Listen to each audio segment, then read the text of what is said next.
నార్సింగి మున్సిపాలిటీలో జరిగిన సదర్ ఉత్సవాల్లో ఘర్షణ చెలరేగింది. Municipal vice chairman Venkatesh Yadav, మాజీ సర్పంచ్ భర్త అశోక్ యాదవ్ మధ్య వివాదం చోటు చేసుకుంది.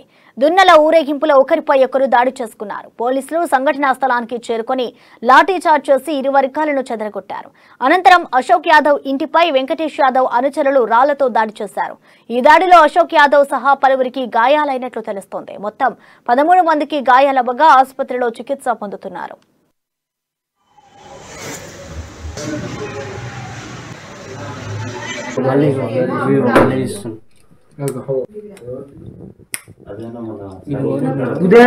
విజయ్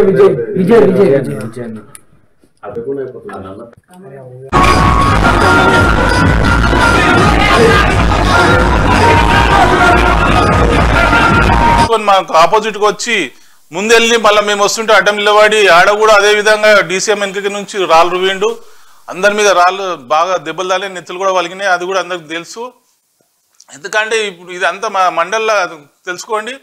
వెంకటేష్ యాదవ్ ఏది చేసినా, ప్రోగ్రామ్ చేసినా అందరిని హ్యాపీగా తీసుకెళ్తాడు. ఏ ప్రోగ్రామ్ ఉన్నా ఎవ్వరికి ఇంత న్యూసెన్స్ లేకుండా చేసినటువంటి మేము ఇంతవరకు మాకు చరిత్ర లేదు. నేను కొట్లాడ తీసి వాళ్ళని కొట్టింది అనేది అది గుర్తుంచుకోండి. మళ్ళీ నువ్వు మా తర్వాత మధ్యలో కూడా నువ్వు సిటీ ఓల్డ్ సిటీ గ్యాంగ్ను 30-40 మందిని పిలిపించి